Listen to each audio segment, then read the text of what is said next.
I'm not even going to bother with the music. Hello, guys. We're back. Here we are. Here's Stefan. Stefan, say hi. Wave.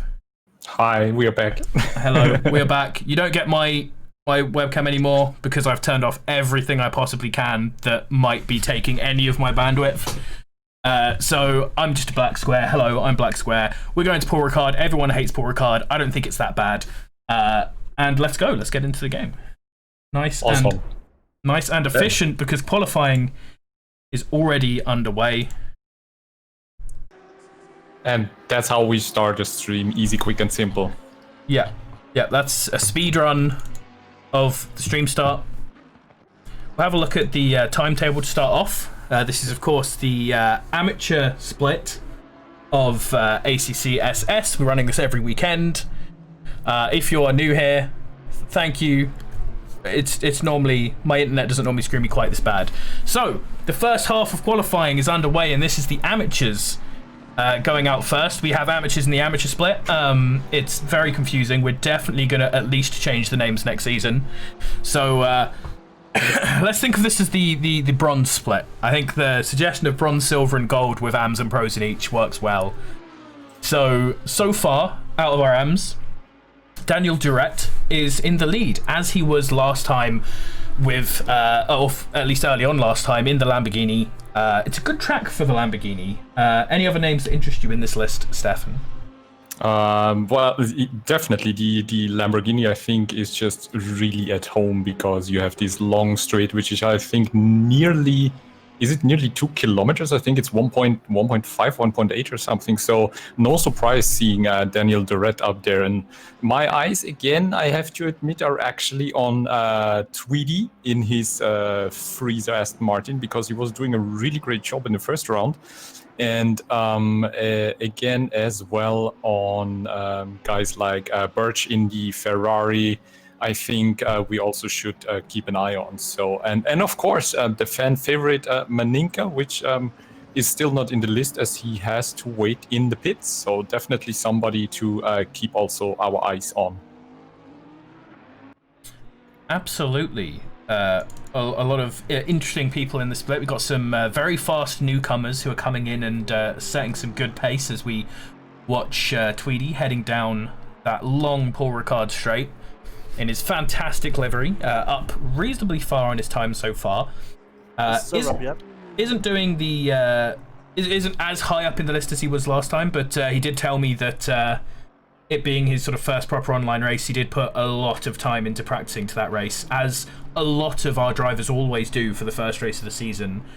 And we do start seeing a few fallbacks in some of the pace of some people who put in extra time when they have extra time, and then aren't able to in the next weeks and sort of fall back to earth a bit. So will be interesting to see where people settle out.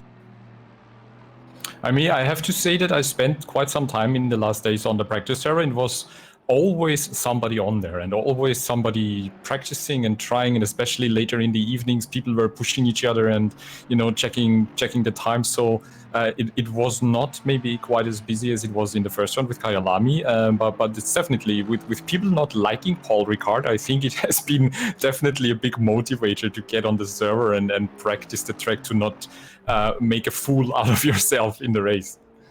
Absolutely, as Tom Tweedy, that's the fourth fastest time with a 1:57.969. Nice. Really nice job.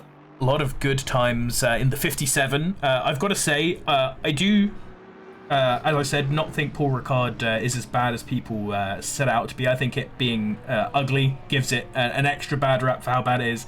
But like you said, it is tricky.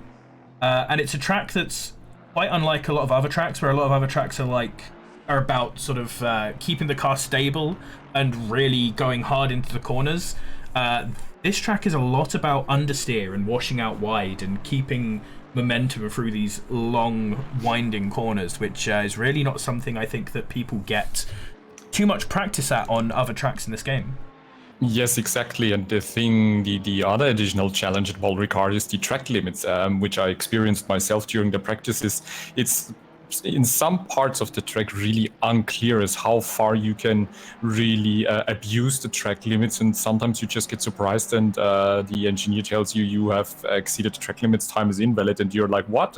I didn't really push it. So it's really hard to have like really markers or like kind of pointers on the track that you can really use, as it's just basically flat with a few white and blue stripes on it. So that's definitely also an additional challenge here.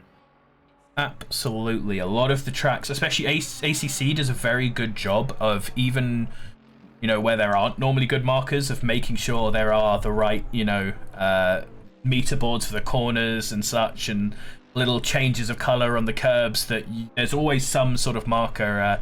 Doing a lot of non-ACC stuff, you do see a lot more tracks that are like this, where there aren't good consistent markers to use all the time. But yeah, it is definitely a challenge. Yeah. That not too many people are in for. The track limits as well do come down as one of the downsides of having such a safe circuit, and another one of the downsides of having such a safe circuit, which we should talk about, and I'm gonna hop into the free cam to do so, is the pit lanes. Firstly, the slow down, buddy. The entry is in this version of the game is actually inaccurate because they haven't updated it since it was changed in real life. This pit entry in real life, the lines are a lot shorter now, because they realized that you have to go so slow through the last corner to get into that pit lane entry before the white line starts, that it was getting too slow and it was starting to get in other people's ways and cause incidents. So this pit entry line will not be monitored by the stewards today. That is the first thing. So you can come in as late as you want into here. It's not going to be an issue. Over on the other side, we have what is the issue, which is the pit out. And it would actually be better if I don't quite go through the floor, as we see our pros coming out. Right now, my camera is on the regular racing line. You can all see the issue here, right? Especially when you're coming down by this wall and you cannot see who's coming out. It's very easy to be rolling down this straight and arrive here as someone else is coming to the left here, and for there to be an incident. So what we have asked our drivers to do is to come a little bit further past, to not come in at this kink, to not cross the line at this kink, to come out to the left and stay left, and cut in later if there's not a car there to take the corner. So our stewards will be looking at that. They're not going to be too harsh. People have been complaining about, oh, where exactly do we cut in or whatever. We're not going to be too harsh, but just avoid crossing the white line, especially around here. If you cross the white line here into the pit lane, even if there's not a car coming out, people are gonna get upset with you, because it's so easy to just have a car coming out there and have an entirely random collision. Yes, and I think it's a really good decision by the stewards to not monitor the pit entry, because it's really nasty. There's basically no chance for you to get it if you are on race line.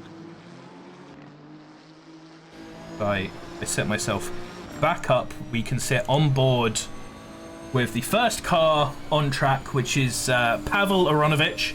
And for all of those in the chat, yes, I am. Oh, Pavel.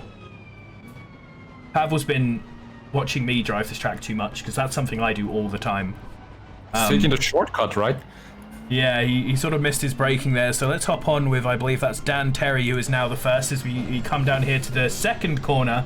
The first corner being the one Pavel's missed. You obviously got to get a nice breakdown there, but not too much, because you don't really have much chance to accelerate going around that hairpin. You then need to swing around here, take that corner as slow as possible so you can get a reasonable speed through this corner, because you need to start accelerating as soon as possible. Because even though this looks like you're still in the corners, that back there, the end of that corner 2 corners ago now, is essentially the start of this straight, because you are full throttle from there on. And this is obviously the biggest single time loss or gain on the whole track, is whether you get a good exit onto that straight. Past the hairpin from the chicane, sorry, from the Formula 1 variant of this track, and into a good fun corner here, one that is going to be a lot of overtaking opportunities. Just a tap. Dan not quite taking it as far as he could there. You can go much wider on there. Those 3 little things on the left-hand side mark out the area where you can go wide. As long as you come back onto the track before there, you can go as wide as you want. So Still could get a little bit more here, but it makes sense that he might be taking a safer line to avoid those track limits Stefan were talking about as we come into the last sector of track, which is full on just wiggly the whole way through. It's a tricky spot. It's the sort of spot Stefan was talking about where there are not obvious brake markers at any of these corners for you to get right. Consistency comes a lot down to feeling, and then you've got to get a nice run out of that last corner, which Dan did get a pretty nice run. There's a couple of different lines you can take there in order to run down to the first corner. And as we watch Dan hopefully correctly taking the first corner, and before I show you Pavel's livery, because I'm still just teasing you with that one, what do you think's the most important and or tricky places on this track, Steph? I think the first tricky and very important is, as you explained, where basically the long straight starts, which is actually 2 turns before the long straight. So you need to have a really good exit there and be flat and have the line and hit the apex onto the straight to take all the momentum you can get, because if not, you can lose a 10th, 5/10, or whatever, a lot of time on the straight. And then the second tricky part, I think, is actually the whole last sector, because there are not really any brake markers. It's all flowing. It's all just turn after turn where you basically have to brake the car while turning in. And if your car is not stable and you're not trusting the car as fully as you need to take it around these turns, then you're really in for a hard time. And again, you can lose so much time in the third sector. So that's going to be really crucial in qualifying here.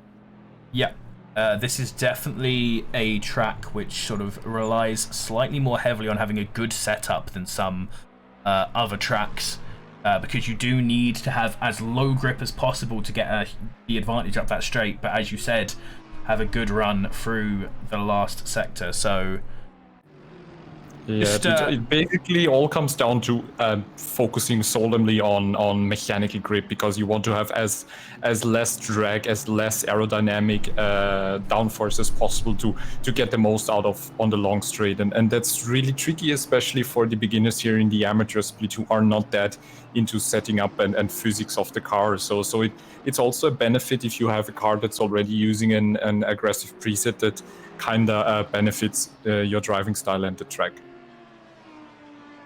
Absolutely, as we now admire the beauty of what is Pavel's livery. Just gonna have a quick look around this as... Oh, I was still on really fast from it. Can you just explain it? Because I don't know what it means. What it means is, look at Sven Diesel. It's brilliant. Okay, now I recognize the actor. Okay. Obviously got the quick and the enraged on the front. Scuderia Gowel. Scuderia Gowel Motorsport Engineering Technology Corsa, which is, of course, myself and Pavel's racing team name. And yeah, obviously driving in the fantastic Godzilla Beast with the ACCSS colours of yellow, red and black. So fantastic work. Absolutely brilliant. That's the prime example of how creative you can be with custom liveries. There are just no boundaries.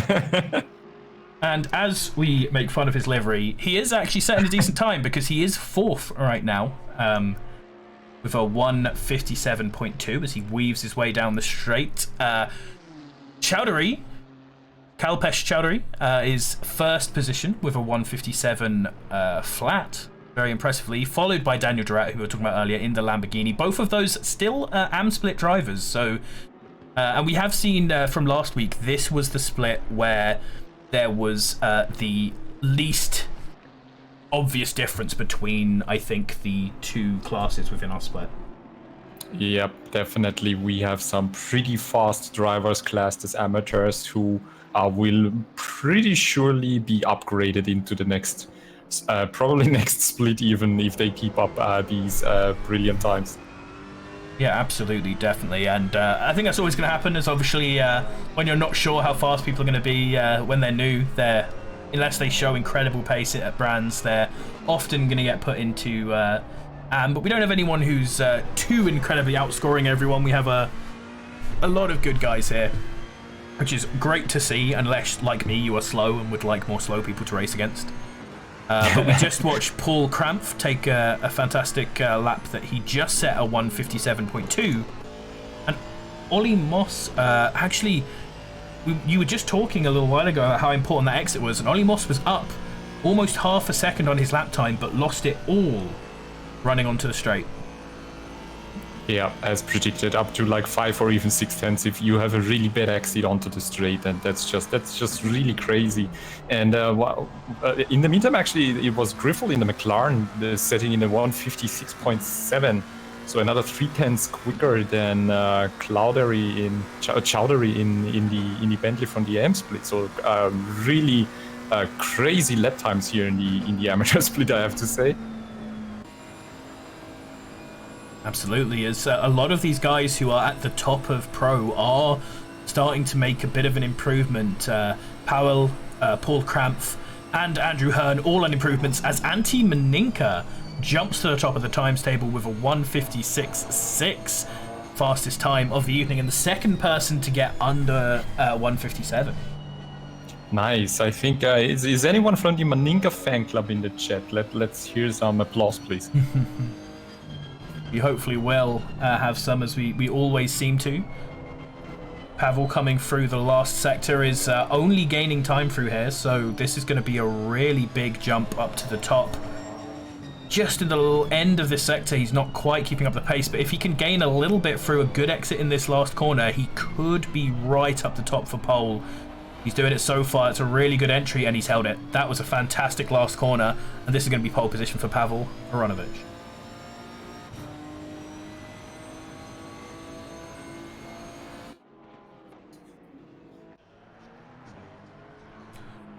Watch Griffel now, taking that trip onto the last straight, or onto the straight, losing all of his time in there, unfortunately, as he was a little bit up there. But your lap isn't over if you're slow on the straight, because as we talked about, the whole last sector is very tricky, and there's a lot of time to be made or lost in there. Yes, absolutely, and it's good to see that actually the top, well, we have barely the top 9, top 10 within like a second, so anything can happen there in qualifying with just somebody getting a bit of a better exit onto the straight or into the last corner. And it's like it's I think it's cars like the McLaren that I'm surprised to see more on top, because that's not like, I think, not the fastest car in the straight line, but definitely really good through the turns on this racetrack. Yeah, absolutely. The McLaren more of a sort of Silverstone stomper, like the Bimmer. They like those high-speed, fast corners, which there are a few of in this track, but it's more the sort of medium-speed, constant radius sort of affairs. So it is very impressive to see people like Griffel this far up in that very tricky-to-handle car. Well, not tricky to handle, actually. It's incredibly easy to handle. Tricky to go fast in, though. Yeah, definitely. Easy to handle, but really hard to master, as you have to be so precise in the McLaren. It just feels so easy to drive, but yeah, don't let yourself be fooled by that. You hop in the McLaren at the start of a season, and you think, this is great. I feel so fast. And then you see all of your times tumbling, and you're like, this is not good. I'm upset. As Paul Krampf definitely isn't upset.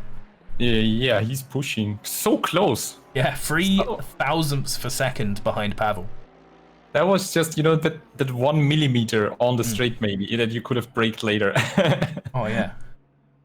And we have people shouting in the chat already that these times are like pro split potential there, because I mean, I personally in practice did not go below 1:57 so far, so let's see how that turns out.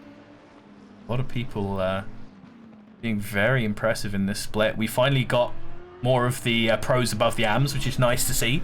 Chowdhury, Duret, and Jurek still holding up the 3 positions in the top 10, however, so very impressive runs by them. We have 1 minute and 30 seconds left of qualifying, so it's going to be our last runs coming in here. Is there anyone currently really pushing it over the top? There's a couple of times being improved, but most of them are lower down the list. Marcus Haler we are watching in the Audi right now, coming through the last sector, who's struggling to keep his time. Gary Allen looks like he's doing the same thing. Dan Terry and Duncan Walker are both slightly above their time. They are on the straight, I believe. Duncan Walker's right at the beginning of his lap. So Marcus Haler has lost all of his time. There we see... Dan Terry, Louis Fernandez, both of these drivers improving their lap times, the last two to be doing so. A little bit wide there by Fernandez, but that doesn't necessarily need to be a bad thing. You can carry a lot of speed through there if you can push just that extra bit. This corner is always very deceptive. You have to really remember to keep slowing down. It tricks you by it's one of the few places with like a very slight crest and you just can't quite see the corner, and it very much makes you think you can go faster than you can through that. Yeah, it's really easy to get fooled there and just then completely miss the apex. Louis Fernandez is going to improve on his time, jump up to 16th, so a good run for him, but unfortunately behind him, I think Dan Terry did not improve. And that's it for this session, and I just gotta give a little shout out to one of my friends, Peter Nichols in P3. Absolutely amazing. He was coming in through one of my streams in my channel, and then he has improved so much. So it's really cool for me to see him on P3 in the Lexus. He seems to feel very comfortable in Paul Ricard. Absolutely. So this is your qualifying for the race. Very interesting to see that Haller, down in 11th place, actually has the fastest final sector. And Pavel, who literally, as we speak, just lost to the last lap of Antti Maninka, who was not up on his time when I last looked at him, hence I've gone to this screen. But absolutely right at the end, he takes the pole. But doesn't actually ruin my point, because Pavel and Antti both still the fastest two times and both don't have a single purple sector to their name. Paul Krampf comes in third position with Peter Nichols in fourth. Keith Griffel then, the last of our five top or pro guys in this split. Then we get Kelpash Chowdhury. I always want to say Cloud when I see that for some reason. Chowdhury. And Daniel Durrett, the top two AM finishers in 6th and 7th. Andrew Hearn in 8th before Marco Jurek in 9th, who is another AM in the top 10. And Ollie Moss rounding out your top 10 finishers. So throw in the chat who you want to see do well in this race and who you think will do well. Because we got a lot of people who could really show us something here.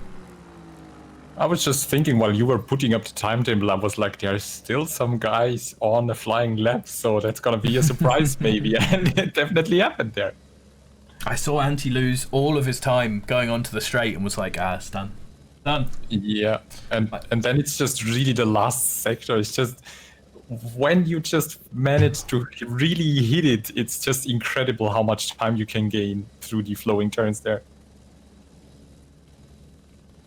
We have Go Pavel Guy Kappa coming in from Pavel.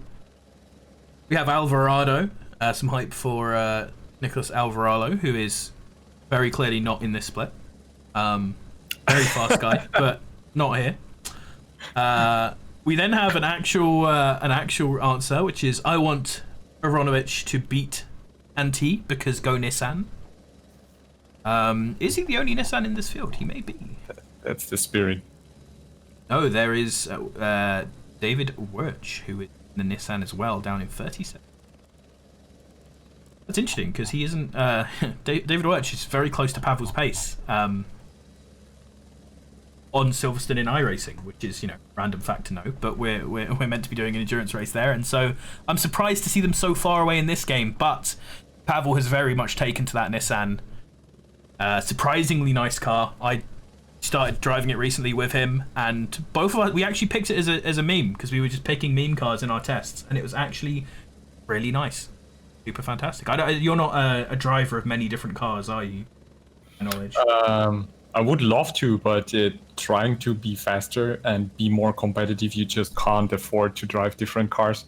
So that's why I kind of try to narrow it down to like 2 or maximum 3. So, and honestly, I never gave the good old Godzilla a try so far in this game. So, yeah, I didn't either. The Nissan and the Honda were 2 of the last cars that I hadn't driven in this game.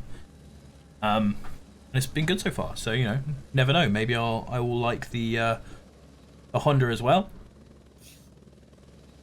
I think that it's definitely a good idea because with the latest DLC and the new patch, they did some BOP adjustments. So it might be that especially the Nissan and the Hondas will perform a little bit better now. Yep, some of the cars that weren't considered too good beforehand may very well have improved very subtly, but that very subtle change might just be enough to make you like them. I'm just so glad that we don't have to see 20 Porsches in a grid of 30 drivers anymore. Absolutely. Yeah, and you're definitely right about sticking with the cars. Not sticking with stuff has always been my the bane of my existence in competitive games. I mean, you should just go with what's fun to you, but if you want to be fast, you just have to practice with something. Yeah, I spent a lot of time back in the day in StarCraft 2 playing random, so I definitely know my way through being an indecisive little boy. So, doing the grid walk, and for the first time ever, you ready for this? F7, Control F7, and Control V. I actually have remembered all of the hotkeys. Actually a miracle. Isn't it beautiful? So as we look down our grid, we start off with a fantastic Aston Martin livery from anti-Maninka. Mika Maninka obviously in our highest splits. Aronovich in the Vin Diesel machine. Krampf then putting one right at the front for Ferrari, followed by Nickel in the lovely darker Lexus skin. Good to see a lot of people using the better Lexus skin this time in front of Griffel and Chowdhury.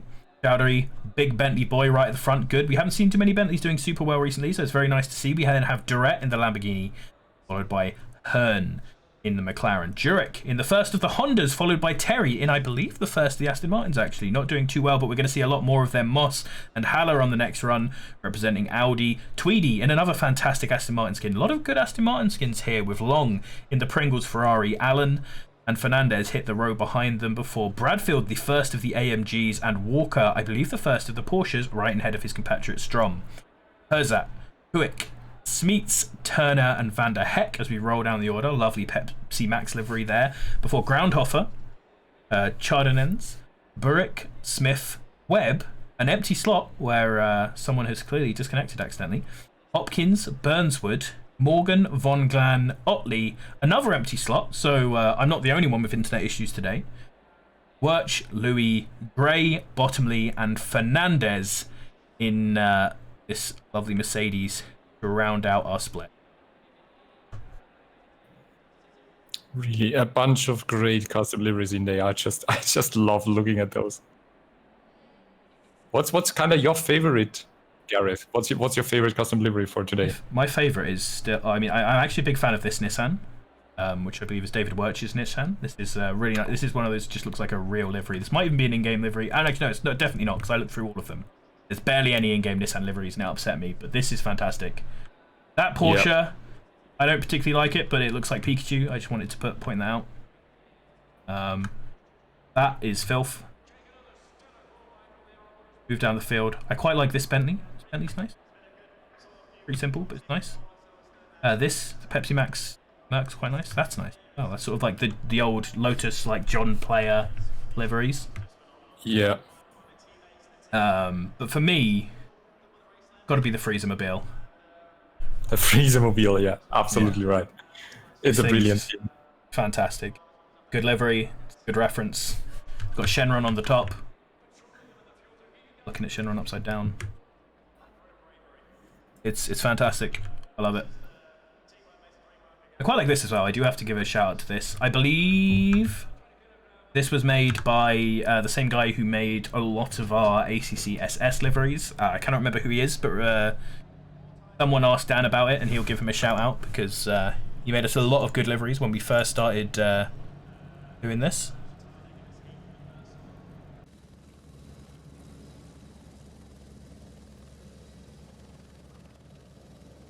All right, and the engines are starting up, so we are close to the formation lap. Absolutely, and so that we don't end up watching the formation lap as that starts, we're going to throw to a very quick highlight. Bring the smell of rain into my bed and lie so close to me.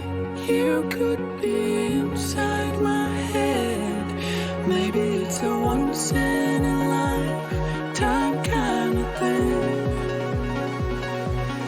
to feel the kind of magic that your love brings.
And we are back into the game as we come to the end of our formation lap.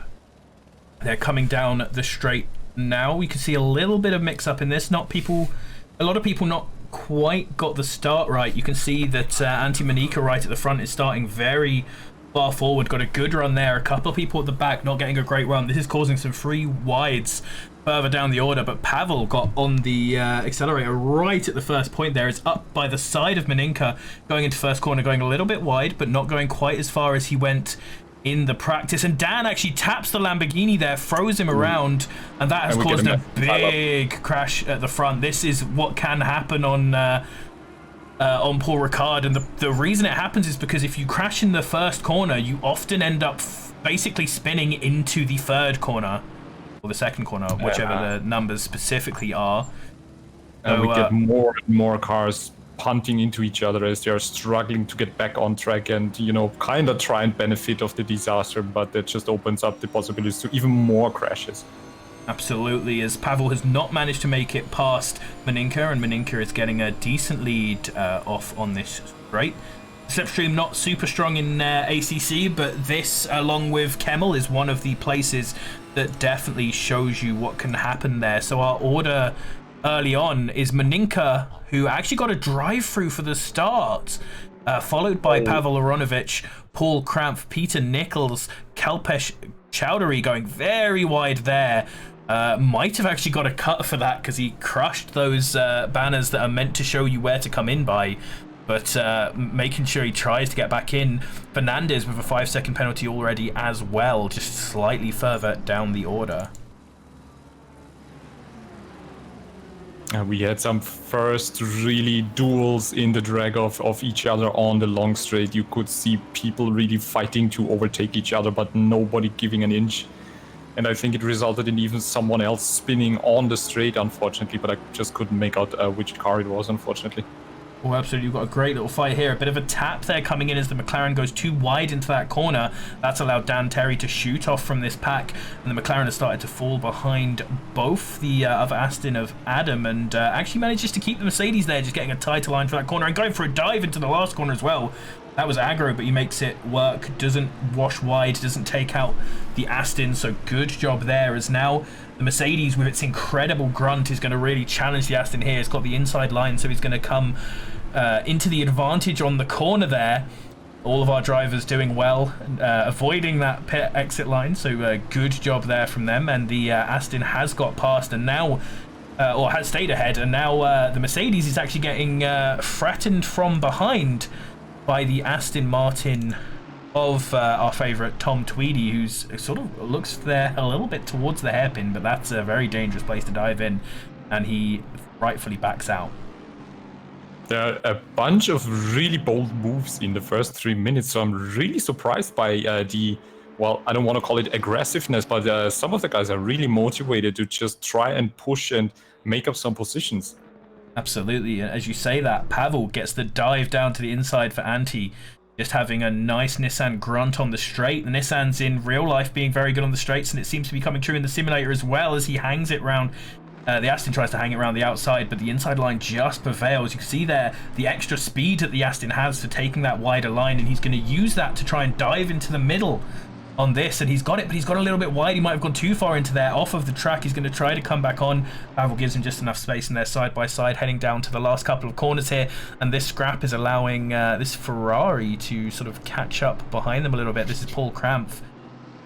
Pavel there on the outside, but looks like he was sort of getting ahead, but now side by side down into the front again, as the Ferrari clutching right in on the back of this fight. We can see another fight going in there. That was a little bit awkward there. Both trying to take up the position behind Pavel, and neither of them quite making it. Both losing a little bit of time, and that really has settled this contest slightly earlier than it needed to be. Yeah, Maninka not going for the drive-through, so he's trying to kind of wait it out and probably do it at the last moment. I think he has like maybe 1 or 2 more laps to clear that. Absolutely, I think it's good this early on to hold it down to late, because you want to let the field spread out as much as possible, so that when you come out from your drive-through, you won't be behind the absolute slowest of drivers. So this early on, I definitely think that is a good idea, as they've both broken away from Paul Krampf now, that they're not having to follow him. And I've heard some people talk about being on the straight and not being able to catch up in the tow, and you can often see that happen when one car is faster. You can see the Aston is catching slightly. Actually looks like he's catching a little bit better than the Nissan was, but not able to make any sort of move. So gonna follow around for another lap or so before he jumps into his DT, because see Fernandez and Webb both have penalties further down the order. There's only so much you can gain through the drag of another car. When you just have a bad exit onto the straight, there's like basically no chance that the drag can compensate for that. So you basically only when you have the same good exit and you can carry the speed and stay in the drag, you will benefit from it, but not in this case where it looked like you could especially see that with Paul Cramp. He was just too far away and could not just catch up with the magic of the drag. We got a little bit of a fight here. You can see that Mercedes has a bit of a broken nose. Lambo goes for the dive around the McLaren looking for the cutback. They've also got a Porsche and a couple of Aston Martins on the back of this. A lot of guys having a nice little scrap further down the order. We can see our order is quite close together all the way down, which is very nice to see. Yeah, and we have another crash on the straight, unfortunately. I think I just actually moved away from that, unfortunately. Because that was with the pack we were at, and that has closed them up really nice again. You can see this is a bit of a NASCAR pack going down here. That Porsche getting a huge jump up. That looks like Chardonnay's in the front. The Lamborghini struggling down the order again, and the McLaren turns over a little bit on him there. I'm not sure there was room there for both of them. The McLaren going to take to the off there, but that's definitely going to be a warning for him. Was slow enough that he didn't get a penalty straight up for it, but he definitely gains like there as we see this Lamborghini tumbling down the order as everyone just rolls past him. A Mercedes of Bradfield managing to carry on with a damaged front nose as we see the Bentley there getting absolutely dived upon by Ray Birch in the other Ferrari, and Dan Terry just holding onto the back of this group. It looks like a lot of the cars in this pack are damaged. It just, all the cars look battered. So it all comes down to how much damage is your car and can you go faster as someone else. And we see the AMG, the black-orange AMG on the straight is really suffering right now from the lack of a proper aerodynamics and just can't hold the speed. So we have the pit window opening as well right now. So I'm pretty sure that we will see nearly half of the field immediately dive in now to just clear the pit stop and repair the car to at least get a bit of more positions and maybe some better laps with a car that is not damaged. As we watch this interesting little fight here caused by the Porsche spinning off, and actually the Lexus doesn't manage to make it through that corner either, so we've had a couple of issues as we see the rest of the field pouring past. But an extra note that I've seen, Mika Maninka has actually been disqualified, so clearly didn't take the drive-through soon enough. I think that's an automatic in-game disqualification. And Herzert somehow has got a stop-go 30. Could be speeding in pit lane, could be for any number of things. So it looks like they have given up, unfortunately. Yes, I was really wondering because he skipped the drive-through for I think three or four laps, and then it's basically game over. So maybe he just forgot about it in the heat of the battle, or maybe didn't even notice it. So that's something I really want to check with him.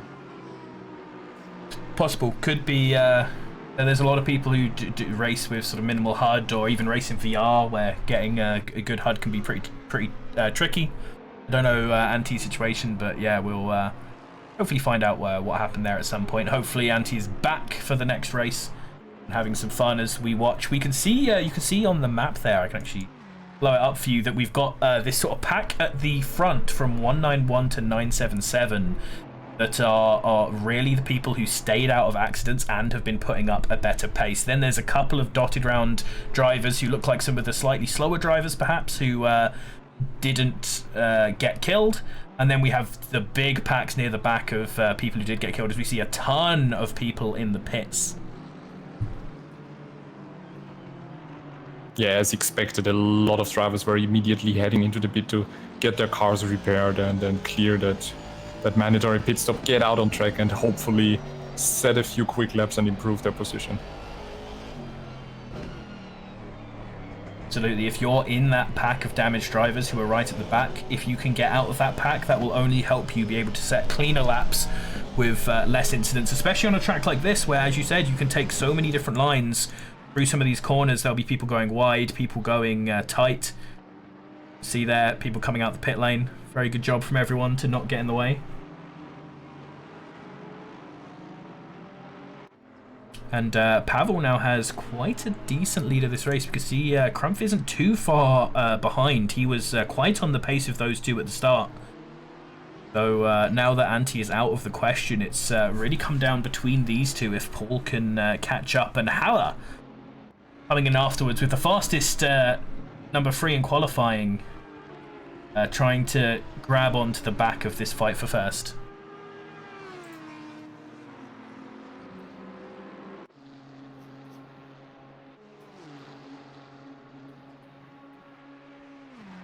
So far we only had 11 drivers in the pits, and we have Griffel with a drive-through and Jurek with a stop-and-go 30 seconds. I believe these are for pretty harsh crashes that were caused at the start of the race, unfortunately.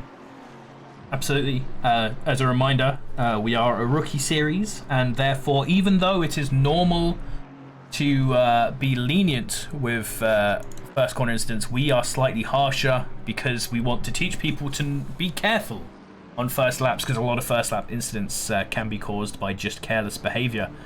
You see, there was some sort of incident there that we unfortunately didn't quite get to see, but we have this just so many cars running around here together that I'm actually not sure exactly who's where. I think there's a lot of back markers within the pack here,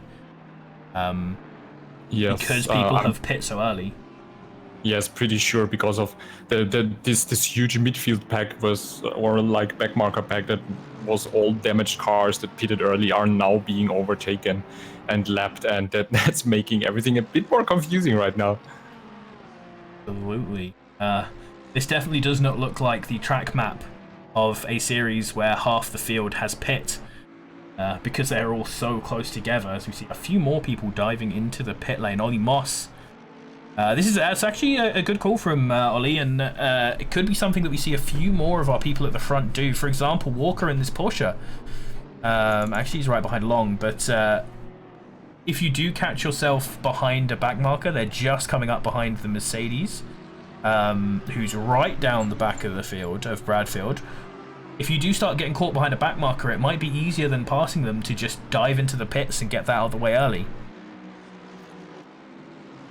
Yes, exactly. That's where you have to be a little bit flexible with your pit strategy and to just take the opportunity and not get held up by a slower car in front of you.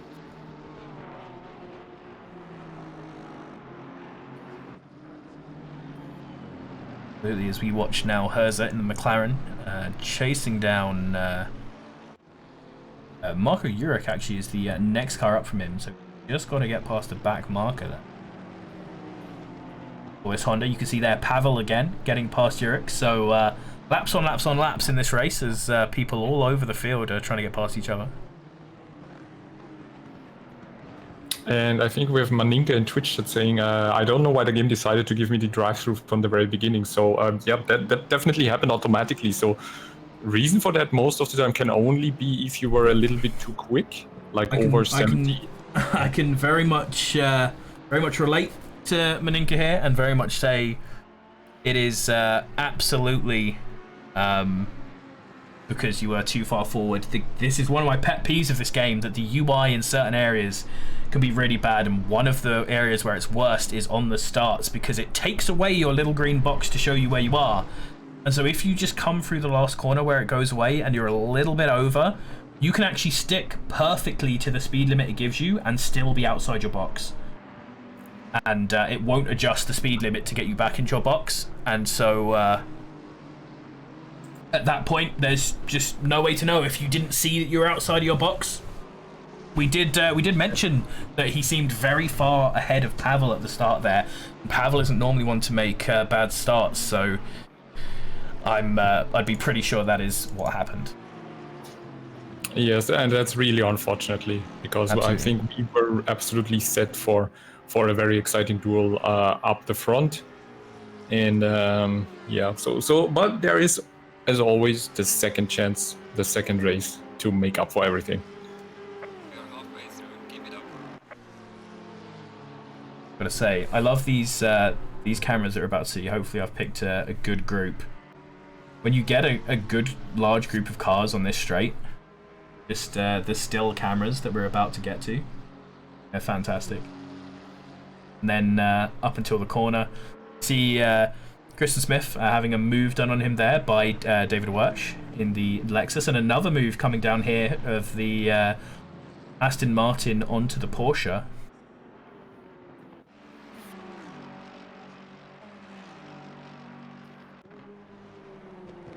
And it's just while everybody is doing some pit stops, we can see that the field is getting a bit split up, so not as many big packs as we had in the beginning. It's interesting that I feel like we're having a similar experience now to the first AM race, which also had some big collisions on the first lap. And these big collisions on the first lap seem to be causing what I thought was just caused by our large field sizes. But after doing the pro split, I think that it's specifically to do with these crashes, because they're feeling a bit Super GT here, right? Where you have just cars lapping cars, classes upon classes. But I think that is just because so many people are off strategy due to the first lap collision that it's really thrown the order of this race out. And if you do stick with us for tomorrow with Lars and Paul, or Friday with myself and Dan, it's possible that we will, or hopefully in the next race, it's possible that we will see a much more standard looking race from there. And we have Oronovic and Krampf entered the pits at the same time. And Oronovic just finished right now and is exiting, and Krampf as well. So it looks like there's no change in position. Depends on how they are doing their outlaps, and they are sorting in at 4 and 5 right now with Haller, Nickel, and I also wanted to say Cloudery and Chowdhury rounding out the top 3 right now. But they still have to do their pit stops, and really cool to see my buddy Nickel on P2 now in the Lexus. He's doing really great, and he stayed out of all the trouble. Absolutely, the most important thing in these races is he's just ahead of Kalpesh. Kalpesh actually diving down the inside on him there. Gonna keep going side by side through here. Obviously, Sector 3 a place where you can do that. Staying a little bit wide there. That's something you can see a lot in these AM races where someone's trying to give space and isn't quite confident how close on the inside the other driver is. So Nickel taking a good strong line through there keeps his advantage. Yes, and the Bentley also looks bettered up, so it can definitely be that he's struggling a bit with the balance of the car.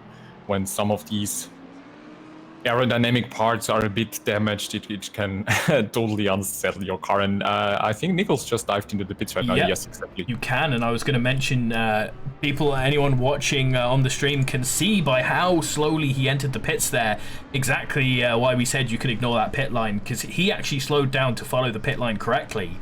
And he had to really dive it down on that corner. I thought he had an issue for a moment there. He was going so slowly, but that's just how slowly you have to go in order to make that pit line, as Haller also has jumped into the pits. So Chowdhury takes the lead of the race for now before completing his pit stop.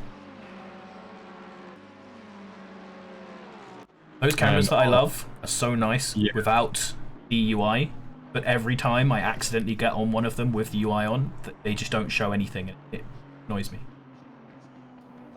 That's just the legendary Italian programming right there. Fantastic cameras. The cameras really are great on some tracks, but it's very up and down depending on what track you're on.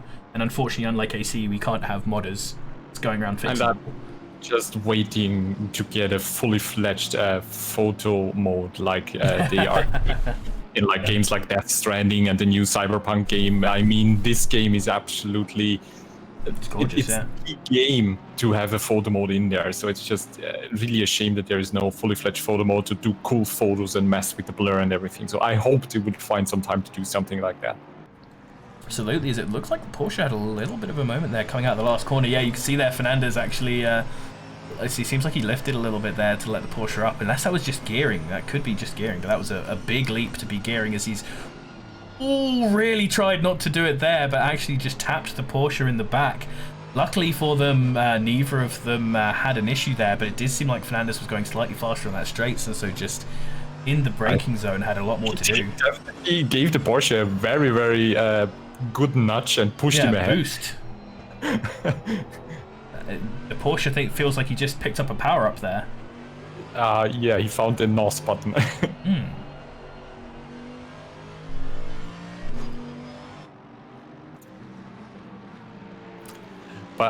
Yeah, I was really surprised and stunned to see this huge crash and pile up in the beginning of the race, because after the disaster at Kyalami, I was thinking, okay, they are going to take it a bit slower.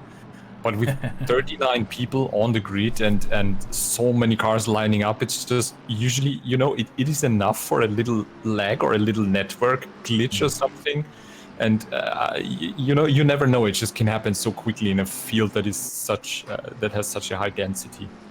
Absolutely, it was only a small crash that triggered the whole thing, but just a couple of cars spinning in front of turn 2 from incident at turn 1 just really made it hard to avoid, and a lot of hams obviously haven't had so much experience of having to avoid incidents. A lot of people running a lot of solo time, so that's something they're all going to have to learn going through ACCSS. And sometimes you are afraid to take the car off the track or like evade in a really quick manner because you're afraid to lose the car. But actually, Paul Ricard is really. You have all the space you need to evade a crash because there's so much room, and that's also something that the amateurs still need to learn. And quite positive learning experience again today, I think. Absolutely. You know that big ugly thing that everyone complains about? Drive on it. That's what it's there for. Yeah. Just abuse the track. Yeah, if you need to do it to avoid a crash, no one's gonna think bad of you if you've just hopped out onto the asphalt out there a little bit. Yeah, you can get 3 track warnings, so really sometimes it's not take them. Stupid idea to make strategic use of that. Oh, my best result at Spa, I was being pulled down in the last 3 laps. I had 0 track warnings. I absolutely abused the hell out of Iradian. I have no shame in saying. If the game's going to allow me to cheat a little bit, I'm going to take those corners, right? As fast as I can. We don't want to give people ideas. So. But seriously, if there is an incident, that is a good time to do it. Yes, and definitely. I do want to point out something else you said there, which I've had personal experience of recently, is that fear of where you see an incident and you go, that's fine, I'll avoid this, and then you lose the car because you've moved too suddenly and spin out. I literally did that in a race yesterday, and it is the worst feeling when you do that, because you're just like, if I just slowed down a little bit more, it could have been fine. Because we see a lot of penalties coming out. Obviously, Terry has probably penalties for that first incident. Probably with another one, I'm not sure he'd get 15. I mean, it was right at the beginning and did, so maybe. Yeah, but stewards are just barely catching up with everything that happens here. Absolutely. Been a few nudges and taps further on in the field, so I'm not surprised to see a few penalties coming down. Friday clean split has definitely fully been deaded this season. And we got some people in Twitch chat paying attention. Thank you guys. It looks like P37 Herzog in a McLaren just missed his pit stop, his mandatory pit stop. Thank you so much for pointing that out. Yeah, still has the pit marker there. So that might be. Is it a disqualification if you miss the pit stop? It is not. It is a big old penalty. Okay. Big old penalty, and the penalties are different for each track, so I can't tell you exactly what they are. I know that because we discovered that you could actually gain time by not pitting on Spa because the penalty was too short, and then they fixed it. And I specifically remember that happening, so he's going to get a big penalty. Let's just hope he's not running out of fuel, that he set his pit strategy like that, but see in a minute, I guess. Absolutely. As we come down to the last 5 minutes of this race, everyone has pitted or isn't going to get a chance to pit. So we have Pavel Aronovich taking the lead of this race so far, a strong lead ahead of Paul Krampf, who just hasn't quite been able to keep up. Marcus Haller then still a decent way behind him. Ollie Moss, Duncan Walker, Peter Nicol, David Long, Kalpesh Chowdhury, Gary Allen and Dan Terry rounding out your top 10. However, the last 3 of those all have pretty significant penalties and will be dropping down further unless they can pull out some big leads. And I'm pretty sure that the stewards will not be done with all the penalties when the race ends. They're barely catching up with everything. Absolutely. There's still a load more to come through, probably, actually. And yeah, it looks like the fight of P13 Fernandez versus Chardonnay is settled right now. And other than that, currently it seems like the action on track has calmed down. Yep, most of the close cars together are back markers now and people lapping them. Hopefully that's going well. We don't want our stewards to have to deal with too many there, as the Porsche actually gets a really nice run out of that corner and comes down the side of the Mercedes into this first hairpin. He's got the inside so he can get a good run, but the hairpin then goes left, obviously, and he actually looks like he's having a few lag issues, actually. He's really jittering around a bit there. Looks like he might have put his pedal to the metal and it didn't quite go, but he's back on the inside now as the Mercedes perhaps a little bit worried there not to get netcoded as this Aston coming in. Aston fighting them for position? That is Adam. Thibaut Adam, who is right behind them, is now getting into part of this battle. Yes, that's a really strange feeling if you see a car in front of you lagging like spontaneously and completely irritating you, that you are trying to avoid it, because at one point I glitched into a lagging Lamborghini and it nearly rocketed my car off the track. Yeah, absolutely. There, a lot of these we like to make fun of, or at least I do like to make fun of ACC's damage physics at times, because you know, many sims out there have some dodgy damage physics, but it can be entertaining seeing these tiny taps send cars flying. But actually, a lot of the time that is caused by netcode, where a tiny tap in the game, the netcode thinks is a 100-mile-an-hour shunt and throws people off. So you definitely do need to be a little bit careful. As through that situation, Thibaut Adam has come off best.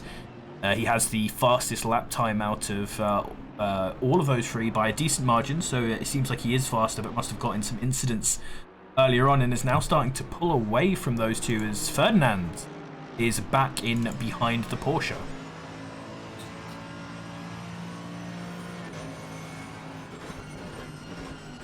And with 2 minutes left, it looks...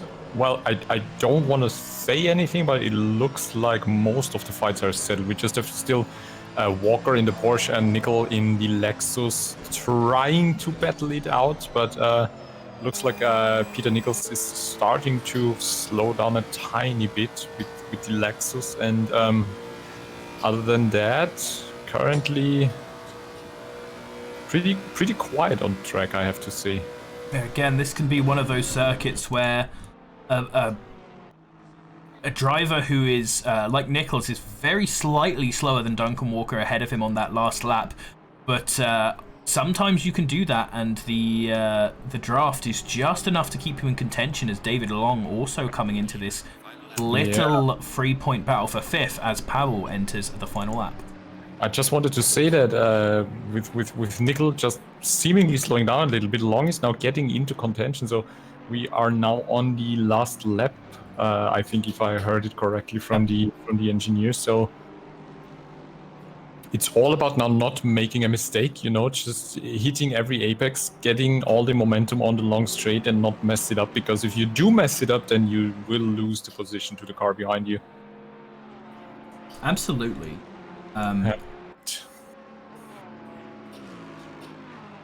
There's so many, it's one of those tracks where there is that big point where you can just make one small mistake that can really hurt you.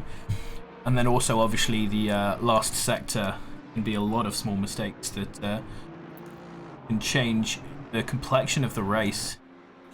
Has there been some sort of issue? Because Fernandez is now behind Daniel Groundhofer and Zach Morgan. There might have been a little incident or mistake or something, you know, that... See Tweedy here fighting with the McLaren. The McLaren has the inside run there, and Tweedy actually just doesn't see him, turns straight into him, just slams into the side, and if they can get to that before the end of the race, that might be one that's coming after the race for Tweedy, unfortunately, because he definitely drove straight into the McLaren there. Yes, he did not see them. That's just a classical field of view that, you know, when you're not aware of the radar, or maybe even have deactivated the radar, and you don't get a warning, and you just turn the car in because you don't see anything on your left side. Yeah, definitely. My advice would be do not deactivate that radar. It is such a useful tool. But that's just, that's Freezer. Freezer is there to bully people.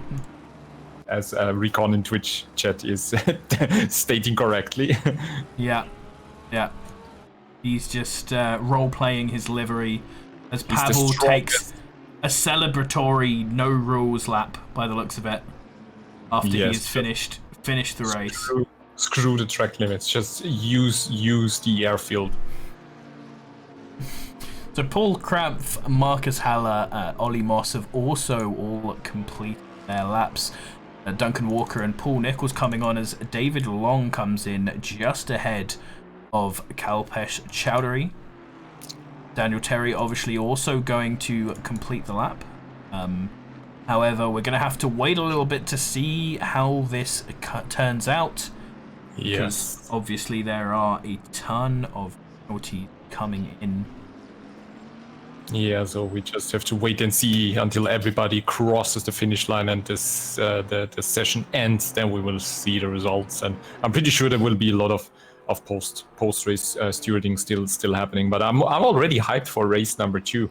If everybody learned their lesson and they will take it hopefully a little bit slower, because hopefully as we do see not win the race on turn 1.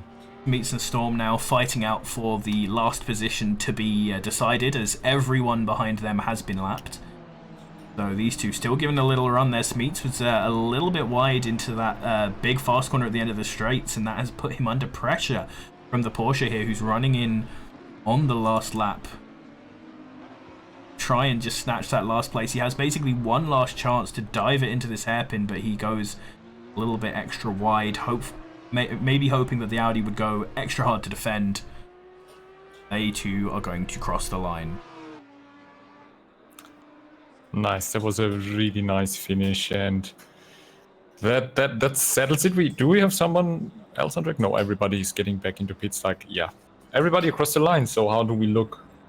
Yeah, well, we should. I believe it will still take a little while to sort out. Right, it needs to do the ending thing. Yeah, it needs to do the ending thing. So, come on, server, give us to the end. We see everyone coming back into the pits. I believe it has been stated in the driver briefing now that you are not to teleport back to the pits, which is why you see everyone doing a nice realistic cooldown lap. Yes, and I just love that. I always love to do that on my own as well. It's just that little nudge to make it a bit more realistic. I can definitely respect it wanting to be done. I absolutely do not. I am the immediately leave the track and come back to pits type of guy myself. Yeah, you're not a real sim racer, Gareth. No, I am the worst. I see you have joined the dark side. Oh yeah. Oh. Yeah, as Short and Saucy says in Twitch chat, sometimes it's really nice to do a relaxing lap after all that racing. That's why I just do it. It's just like to cool down. Totally, yeah. Gareth, absolutely not convinced. When I need to calm down after a race, I'm throwing it as hard as I can into a... and then F4. That's my ritual. Yeah. Throw it into pits and open a bottle of beer, and that's when you can cool down. Yeah. Nice. So the ending session ceremony is really long on the ACCSS, but it looks like now it did something. There we go. I'm not sure if it's keeps come around or something, but anyway, the important thing is that now we can return to the garage and have a look at our timetable, and we have our top 10. We can see that people like Dan Terry and such lost some places, so not quite in the top 10. So remember, we do driver of the day. Put in chat P and then the position that your driver came. If they came in the top 10, P1 to vote for Pavel Aronovich for driver of the day, P2 to vote for Paul Krampf, P3 for Marcus Haler, P4 for Ollie Moss, P5 for Duncan Walker, P6 for Peter Nickel, P7 for David Long, P8 for Kalpesh Chowdhury, P9 for Peter Hewick, and P10 to vote for Gary Allen. Who would be your driver of the day, Stefan? For me, it's P6, Peter Nicol. He did an amazing job, and I know where he started, I know where he comes from, and how he was struggling in the game, and then to see him there on P6 is absolutely amazing. So congratulations, Peter. If you're rewatching the stream, very well done. Absolutely, and Peter's getting a little bit more love in the chat than anyone else so far. Also got a vote in for Paul Krampf, who did a good job to hold on to that second position, and for P7, David Along in the Pringles livery. A few things have been pointed out in chat. A couple of people happy with how much they came. Ollie Moss made it from 11th on the grid to 4th. Marcus Haller from 12th to 3rd. Duncan Walker from 18th to 5th. David Long from 14th to 7th. Peter Hewick from 21st to 9. Ray Birch from 26 to 11. And Thibaut Adam, I hope I'm saying your name right, made it from 13th, or from 39th to 13th. 38th to 15th for Fito Fernandez as well. So obviously that big incident at the start helped a load of these gaps be so big, but still very good to see some people keeping it clean early on and getting a huge advantage from that. And so, as we head to the wrong one, because I pressed the wrong button, the podium, I'm going to quickly write all of these names in, as I would like you to tell me, Stefan, who you would like to see do better in the second race. Basically the whole second half of the field. Everyone who crashed. Yeah, no, really, that's really my priority right now. Because 39 drivers on track. I mean, how amazing will it look in camera when you see 39 cars going through the first turns without touching? It must be a tremendously impressive view. So I really want to see that. So please, no Punterino. Absolutely. My brain has broken. What was the name of the guy who got driver of the day? Your friend? Peter Nicol. That's the guy. That's the one. My brain has fixed it. Oh, yeah. Congratulations, Peter. And of course, I have to say, Maninka, please, let's pray to the gods of Italian programming that nothing will glitch out and he can give us a really cool race on the front. Absolutely. And as we say that, we are going to throw you to, if I can press the right button, a different highlight to last time. Across the line then for the start of the championship season. ACC Sprint Series is green.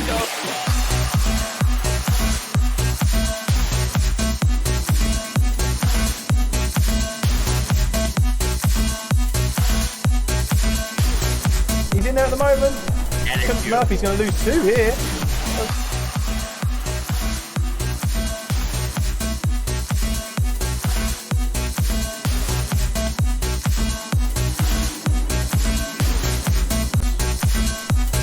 Oh, he's held it. He's done really well there.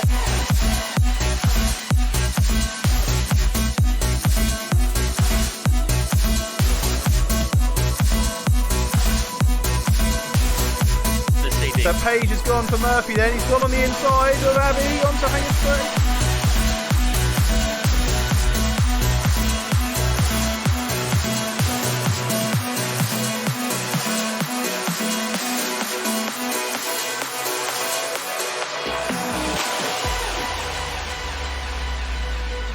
So we're looking at Turner then as we go into Vale. Looks at the inside of Prandana, catches Prandana. Oh. Big spin. Oh, it's carnage. Oh, it's everyone. That's a whole grid. Absolute mayhem there. Absolute whole grid there. Who got through? Who was safe from that? I do not know who was safe from that. Goes to the inside, goes to dive, hasn't made the corner. Back to 15th, Kastrup just took a big lawnmower to that grass section at the end of Magus and Beckett. Down Uric in that Porsche. Looked for it, he's got a picture of him and he's looked for that, looked for the move on the inside. Nice braking there from Broom, but not quite enough. Yang off of the pedal first. and much better acceleration down that straight. Even catching up to Porsche there, who looks like he's done the Porsche. The Porsche's gone. 2 and 1. Honda is definitely got the overspeed. Dives to the inside. Oh, that's a bit of a tap. Looks at the inside. He may have come out too early, and like you said, telegraphed it there. He has gone for the dive into Brooklyn. The 2 Porsches trying to gang up on the Lexus then. Urix goes, oh, he's caught it. He's caught the rear end. He's got the movement 3 wide. Turn the front arm. Riding then as we go into Stowe. Soft's getting a little bit loose as he comes through. That was Magnussen. Oh, the Aston really pushed it there as well. He was fast and on the grass for the Macca. Twinkle Bell's chain. Gets the job done on Alan as well. Bentley into the back of the Aston. Oh, there's been a crash! Doherty went straight into the back of Diggs and they both just got off. And he's just closed up just like he's been doing to everyone else. See if he makes the dive here. That's the Martin racing thing. Have a look for it. Oh, that's a sausage. That's a big old sausage there for Doherty. And he also picks up a time penalty for the incident with Diggs.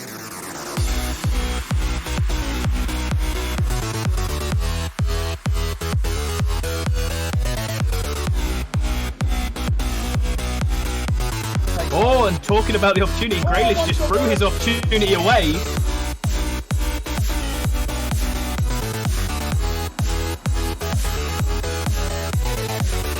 Might ruin that there. He's still on the inside, going towards Luffield. Right on that green bit, side by side into Luffield. Oh!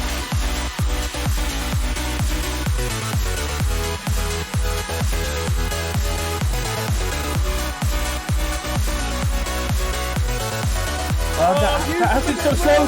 Hughes is looking for it as well.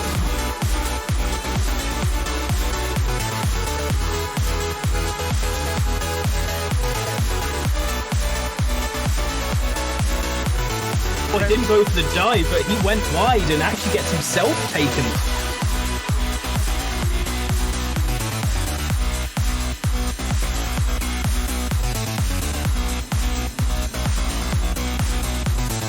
Like I said, it's all the way up the order. Look at Brenning. He's gone for it. Brenning's getting another 1. He's getting another 2. Might get the other 2. Oh.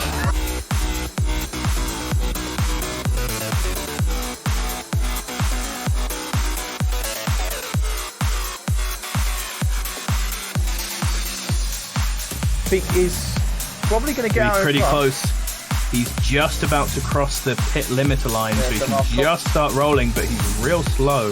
Oh, this is going to be tight there. Markovski's coming around T1. He's spun! He's spun!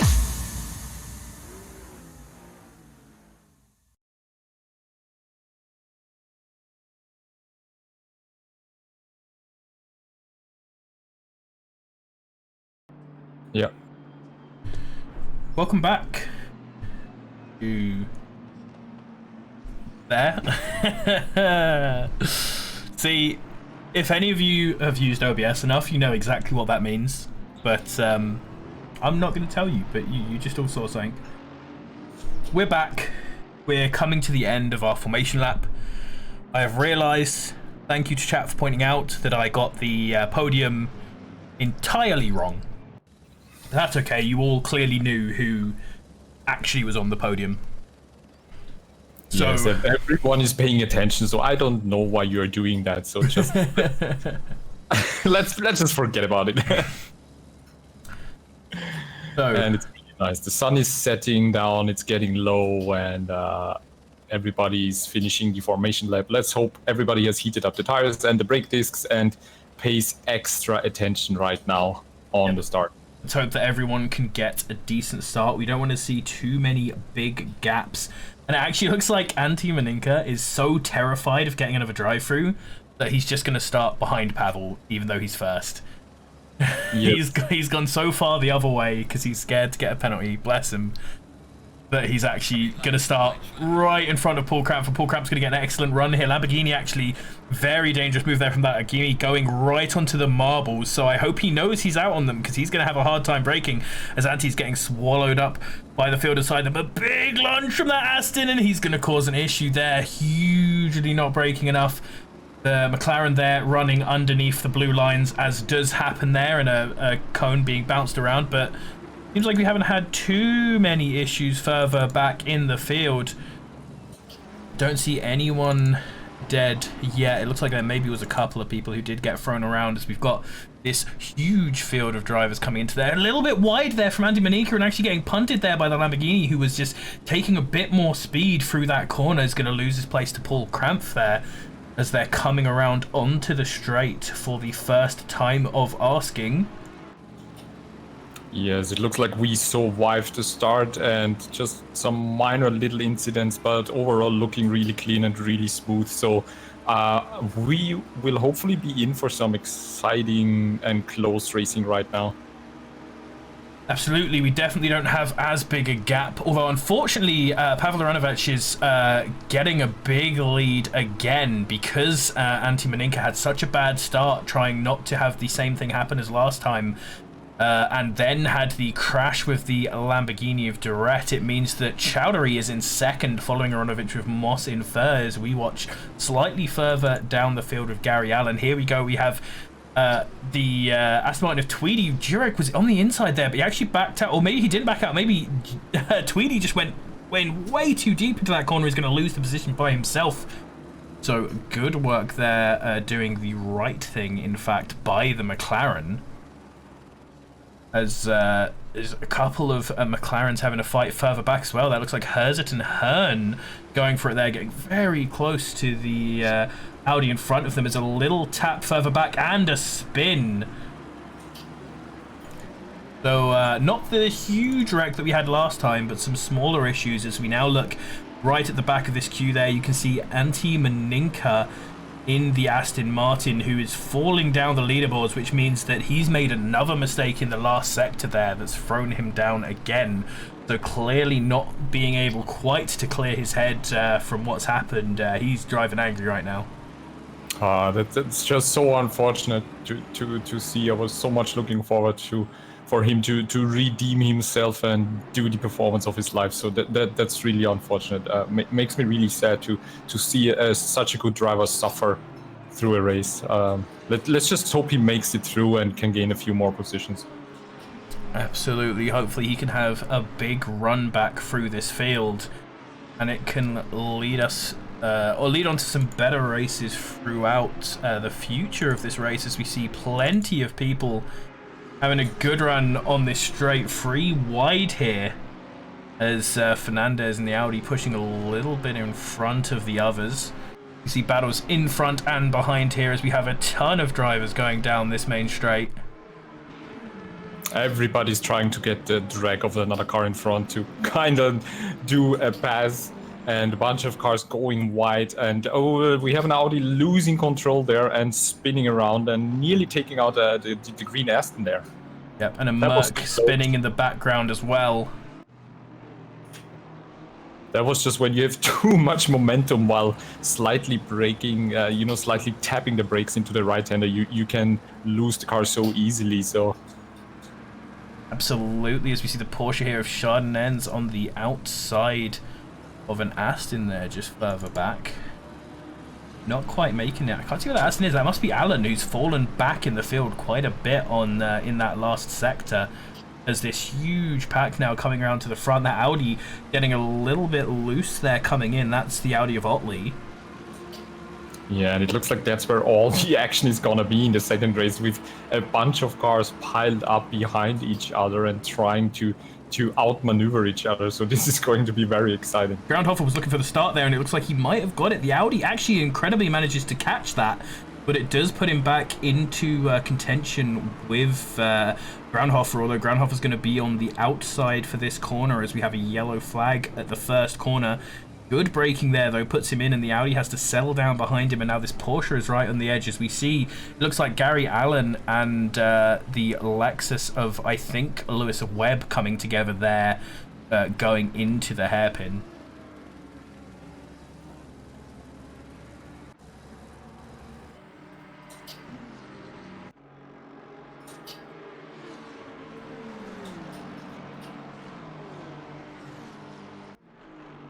This battle here at the front looks like the first battle. Griffel there was looking for a move on Paul Crampf, but didn't quite get it. Paul Crampf taking a nice wide line there as Tweedy follows these two round.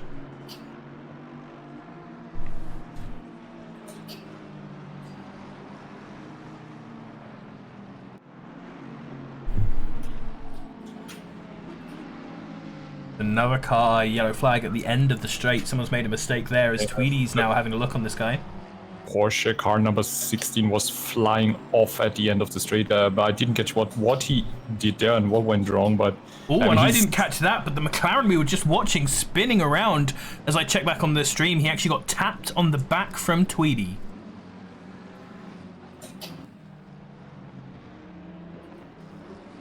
And car number 16, the Porsche, again going off track and really struggling right now. The car looks banged up already. Yeah, he's clearly got some damage, absolutely wrecked his tyres and is in a bad way here as Griffel falls to the back of a pack of 5 McLarens in a row. Just wanted to say the same things. When has been the last time you saw 5 McLarens behind each other? So the McLaren Cup here happening for some of the last points paying spots. We pay points down to 15 for each of the classes. So 15 of AM and Pro. So all of these guys are probably about right in the middle of the points for their class. As Daniel Terry has binned it on the start-finish straight. Oh boy. Bits of his car all over the road.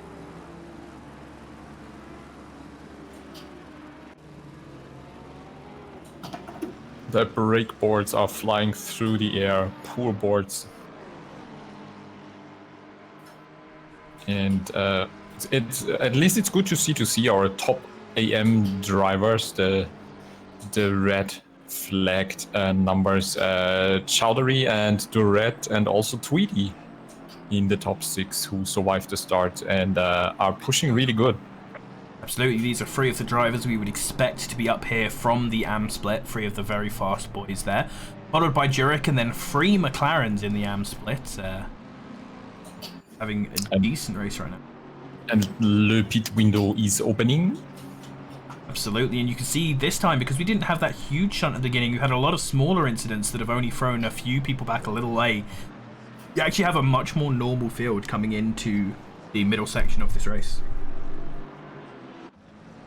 Yes, and I can already see somebody diving into the pits. Car number 666, the blue McLaren from P9, just is basically the first driver heading into the pits, and he's followed by the beautiful black and pink Mercedes AMG.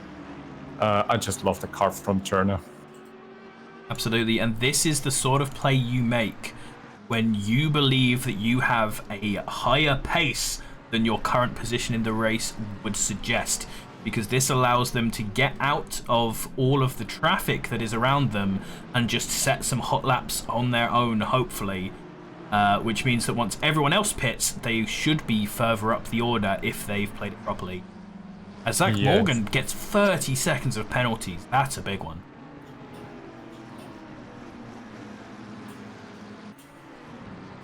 He gets 2 times 15 seconds for causing multiple collisions at the start, so he's our unfortunate black sheep of race number 2, I would say.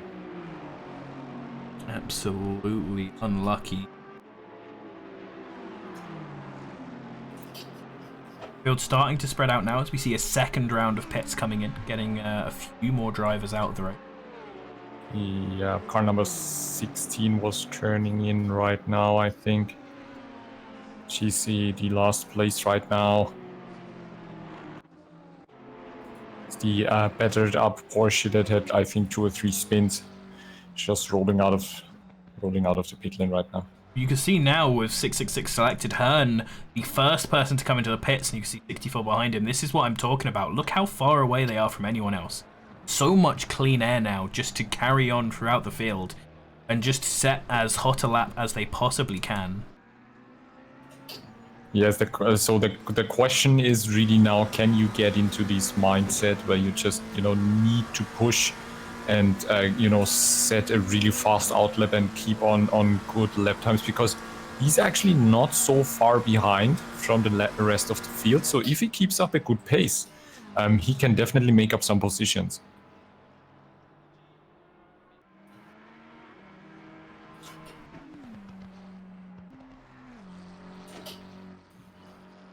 I just love the camera angle when you're coming down the straight.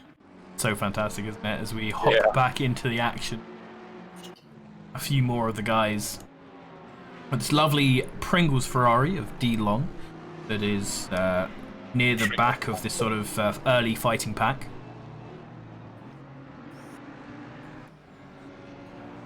And it looks like Long is still on the hunt to track down the Porsche in front of him and maybe get another position before he dives into the pits. But going wide, exceeding track limits there, and an incident. The Porsche and a McLaren around, or is that is a McLaren? Yeah, that is not Ray Birch. Ray Birch escapes that. So it looks like an incident between him and Griffel, perhaps. That was a really hard crash.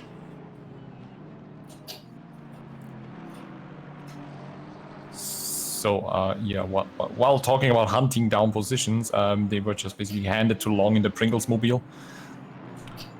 Absolutely. It's now see Jurek, who is hunting down his own position right behind last race's driver of the day, Peter Nickel.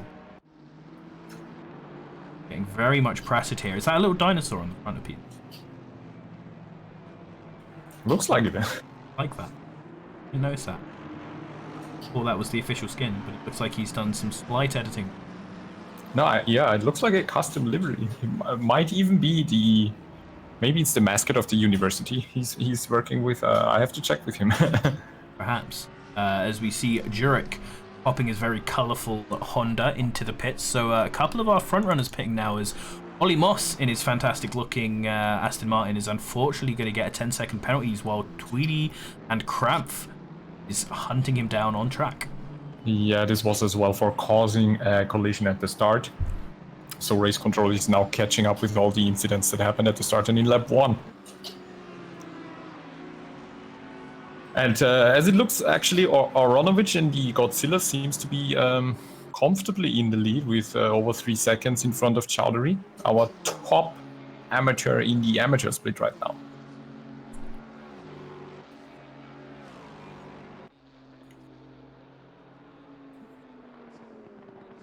So position 1 and 2 led by the leaders of each of our classes, and both of them having a reasonable window, as we see Lexus going very wide there, but getting in just in time. Looks like Moss and Krampf aren't too far. Oh, Tweedy has actually taken the position on Moss there. Moss is going to go back down the inside. Good fight there, very close racing, but they both managed to get through safely. Tweedy just hanging it around the outside and Moss coming back through on the centre, but now they have this Ferrari right behind them who's going to be pushing them through the last sector. Tweedy getting back ahead, but perhaps going a little bit wide through there. Moss doesn't go tight enough to make anything of it, and now this is going to come down to the last hairpin. Krampf is just there waiting for any minor mistake to happen to just, you know, get two cars and 2 positions at once. And absolutely, it looks like Tweedy had a much better run out of the end there, so nothing going to happen there, which means that Krampf might be wanting to make his own move. Actually, staying on that side is a bit dangerous. It looks like he's just going to back out. See, right there, that's the reason that we tell them all to not cross the pit lane there, because incidents like that could happen, as there was a car just coming out the pits. And it looks like this battle's going to have settled down slightly for a little bit. We sit on. You never know what happens on the next straight, so let's see. Absolutely, this first part of the circuit is basically the only part where you can't do much racing. Because honestly. Ollie is already catching up to Tweedy again in these 2-3 turns heading onto the straight. So it now all comes down to who gets the most speed on the straight line. And yeah, it looks like Tweedy got a really good exit actually. One of the reasons why I think this track is overhated, because there is actually a lot of racing that can get done on it. It's not a fun one to hot lap where people can, you know, all get into flow and be like, I'm feeling it. But it gives you some good racing, as we can see as this Ferrari is pulling past the Aston on the straight. Fantastic speed there. Also, Crumph had the drag, you could really see by the half of the straight that he was in the drag and really gaining a lot of speed. And he made the move in the fastest right-hander of the track. Awesome. That was a really clean and awesome maneuver. Yeah, and the Ferrari is very good at that. Driving the Ferrari at Spa is always a blessing because you can follow people through Eau Rouge and you can always... It seems like the Ferrari gains the most out of the draft of any car in this and already has some pretty good straight line speed, so making those moves in the Ferrari just feels so good. Yeah, the flawless aerodynamics is just... You just go flat through Eau Rouge and don't care, so...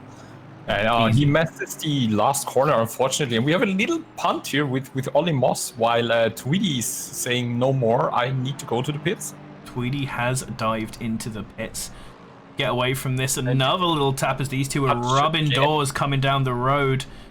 Aston, with his superior brakes, gonna make the move around the outside there, and the Ferrari's just gonna have to sit behind again for a little bit and try to make that move once again. Well, we have our leader Oronovic, I think, as well in the pits. Absolutely. And the timings are not updating right now. Now we have Ollie Moss in the lead with Crumph and Nickel. Yes, nice. Yeah, the timings are always a little bit slow to realise people are in the pits. It depends where they are within the pits. I believe if they pass the timing line of the start-finish straight and are in the pits, it still counts of them as being ahead at that timing line, even though they are in the pits, so you have to wait to the next timing line for them to update. This time, all far too far behind Ollie Moss to make anything happen. He lost too much in that first sector, didn't get the good exit, and is now going to have to make up all this time in the third sector before having another go at Ollie Moss.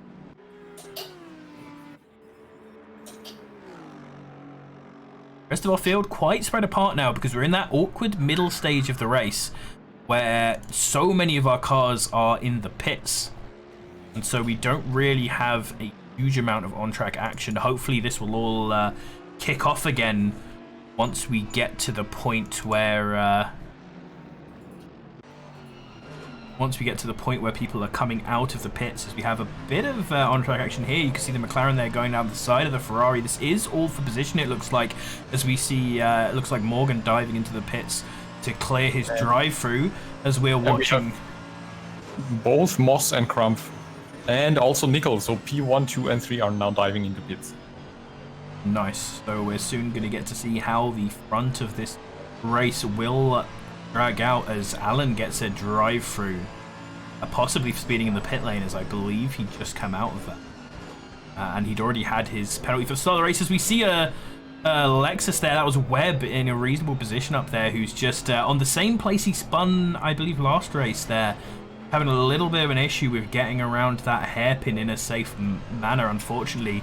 Everyone avoids it, luckily, so hopefully he has a good rejoin, and we can see, let's hop on board with the McLaren in front of this to see if he can, or the Ferrari actually, to see if he can pull up behind this McLaren, actually not staying in the draft there, hanging out for a little bit, as they're really trying to wiggle to break the draft, and the Ferrari just having to stay up behind him, not doing a good job of following in the draft here, unfortunately, and lost a little bit of straight line speed from that. I have to say that was a really creative solution, actually. I haven't seen that one. Yeah, absolutely. But breaking the draft is something that does happen in real motorsport, so totally cool to see that being used there. It's a much better run through that corner. That was really smooth from the Ferrari there. He doesn't quite get on the power soon enough to really capitalize on that, but he's definitely pulling out an advantage through this last sector.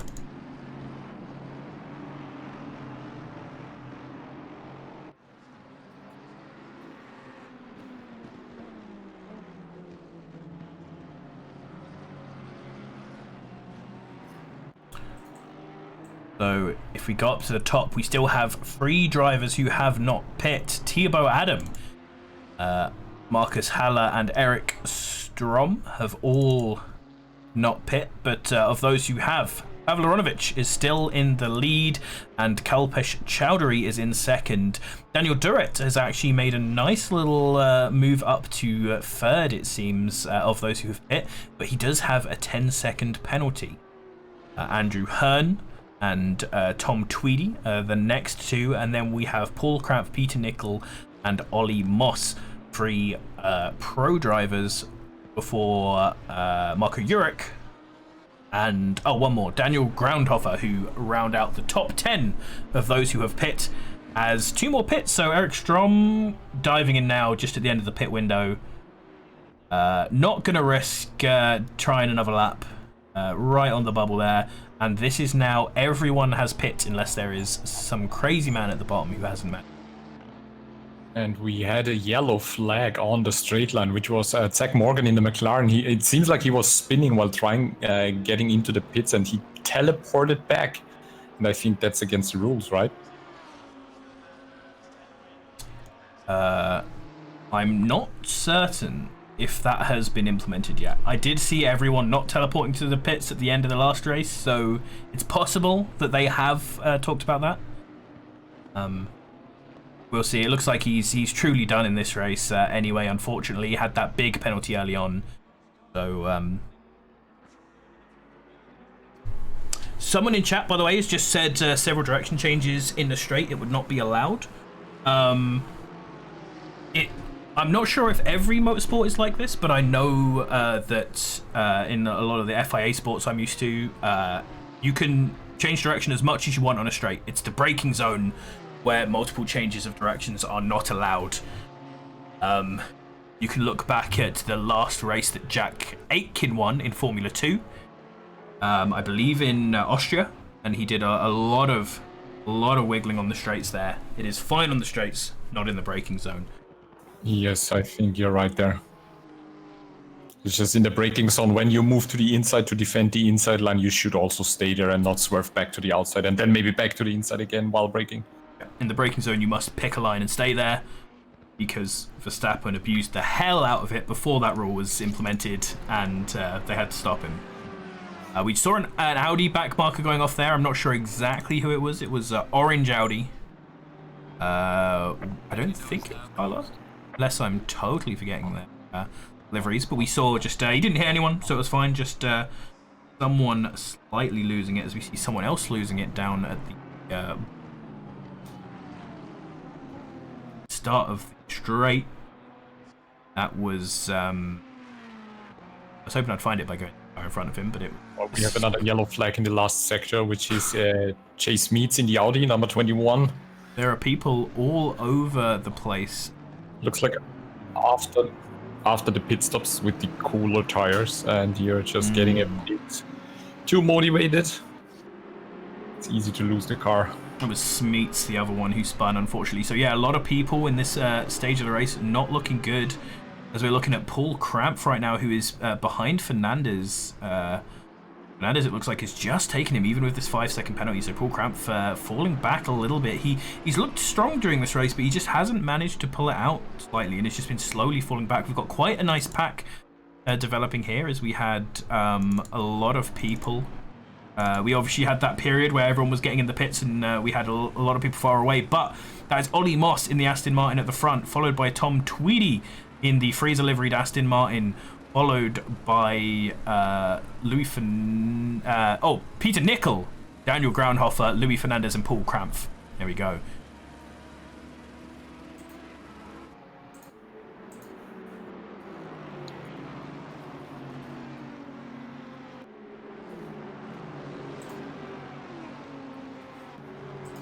Like the Lexus there is slightly gaining on the Aston. Big slipstream train we've got coming up here.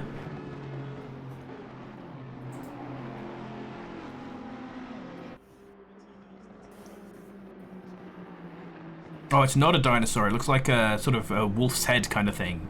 Yeah, somebody like said it might be the logo of the Mark VDS team. Okay. I'm not sure. I've just got to ask Pete after the race. Yeah, I have no idea what that is, but if someone in the chat says that's what it is, I'm going to believe them without checking it, because that seems safe. I'm going to look at that lovely Freezer livery again. Always love to see it. Oh, and it looks like a couple of people taking different lines through that corner makes it look so exciting, as Tom Tweedy is getting possibly a run here on Ollie Moss. He's sticking really close up behind him. The same with Grünhofer and Nickel. It's like the Bentley is now trying to get a move on him. People, unfortunately, there seem to be taking a better line through the last corner that puts them on the right-hand side of the straight and then staying there. As we see, Tweedy was looking a little bit aggro there as well, but not going to make it. Again, we've said a few times that this first sector is not a place where you can make moves happen most of the time. You really need to wait until the end of the straight, or pretty much anywhere in the third sector if you can just catch a better line through one of those fantastic multi-line corners. Yes, you basically want to just line up your opponent for the straight and be really in the drag already when you're coming onto the straight to make a move into the fast right-hander, but that's just easier said than done, honestly. Yeah. Very easy to lose that last bit of time, although Tweedy here with a fantastic run on Ollie Moss, picking to go this side. That's an interesting choice. I guess he does technically keep the racing line there, but he's going to be on the outside. Actually goes a little bit wide there as well, yeah. Very wide, and he loses a lot of momentum there and getting Peter Nichols into contention now. I think that was one of those typical moves where you're just a rookie and you're just a little bit scared of hitting into someone, and so you try to give them space, you give them a bit too much space, and now he's getting just chewed up by this pack because, as you said, he's lost momentum and fallen back 2 places. As we see Paul Krampf having another go on the Audi, pushes him really far out wide there, but it didn't look like there was any contact. The Audi's going to come back at him. Yeah, this is where all the action is right now, and looks Tweedy being a bit desperate, trying to get back at the Bentley, but it's unfortunately not really working out. And Fernandez and Krampf are also still not finished with their business. Absolutely, we've got a great little battle going on down here for a few places as Tweedy now comes out in 8th after that little kerfuffle with 10 seconds of penalties to his name. Yes, for causing a collision with car number 888.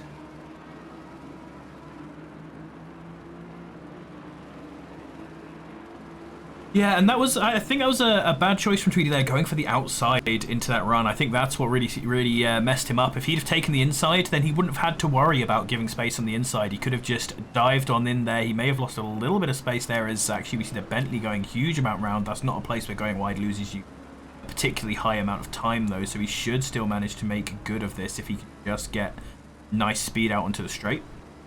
And I'm just impressed by Peter Nichols. He's on the run, and he already caught up with Ollie Moss and is lining it up for an maneuver there. Actually already on the straight, getting past him. On the inside line. Yeah, taking the good line. Actually pretty much fully passed by the corner, though. It's very impressive. We see the fight also going around behind him. It looks like Tweedy's now getting pushed by that Audi. It doesn't look like the Audi's going to make anything, but Nichols has taken the place off of this Aston so far. However, last time Ollie Moss lost a place here, he did exactly that, dive down on the inside in the second corner, just a little bit more brave into this long right-hander than anyone else in this pack has been, and that has been his saving grace. Every time he loses it down the straight, he can just immediately take a tighter line through there without losing momentum, and everyone else who tries to hang it down wide can't quite do it, but Peter Nichols is going to give him a good try through the last of this third section. As Tweedy has fallen down a couple more places, he is now behind the Ferrari. Paul Krampf, as he tries to maybe make a move, he goes a little bit wide and ruins it. He's also behind the Audi and the Bentley. It actually looks like Tweedy is struggling a bit with his car right now, because he was doing so fine before the pit stop. Absolutely. Perhaps some pressure changes not quite getting to him, but definitely falling back in this race, unfortunately. And this shows also when people are in qualifying and they're terrifyingly scared of all of these really fast rookie drivers. This is why they are in the AM split, because a lot of these guys lack consistency in racecraft to really make use of that pace, even if over one lap they are threatening some of the silver and pro boys. Silver and gold boys. Let's keep these new names going further. Okay, getting onto the straight again, so we can really see some action coming out in this pack, perhaps. Let's see if Peter Nickel in the Lexus can again. Yeah, he's already in the drag and moving, but this time Ollie Moss is keeping the inside line. Absolutely, I was going to say, very good work there from Ollie Moss, taking a nice defensive line. He was as far over to the right as he could be to stop the Lexus going around, and as soon as the Lexus does go round, he moves across to the left, follows the Lexus in so he can get as good a run as possible. The Lexus has entirely taken him before the corner. But let's see what Ollie can do in this last sector, because this is where he keeps making it work. Yes. The Lexus, they're not going to give him the inside this time. And it looks like Peter really learned his lesson. And the leader has finished the race, so congratulations, Oronovic. We have a winner, followed by Chowdhury, our top AM driver.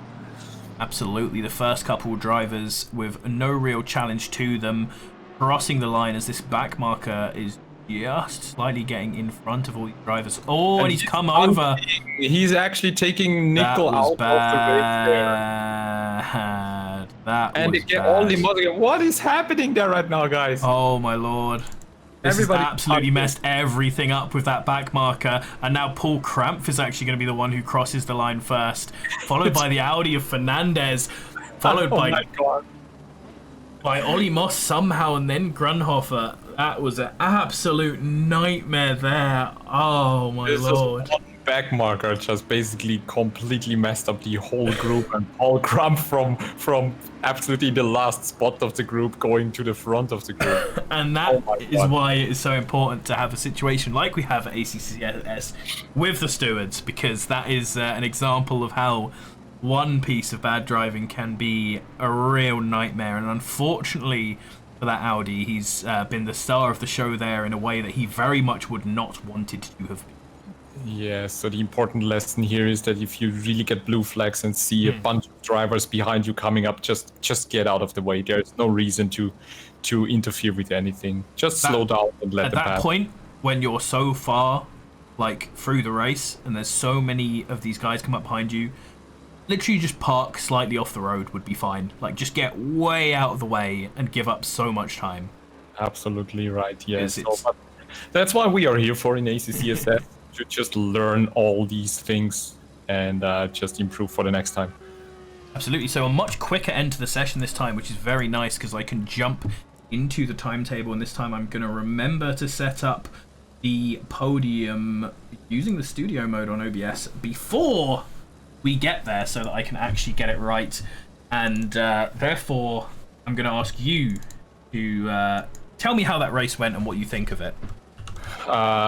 Much cleaner. So the prayers have been heard. They listened to me, thank God. So fortunately, a really clean start.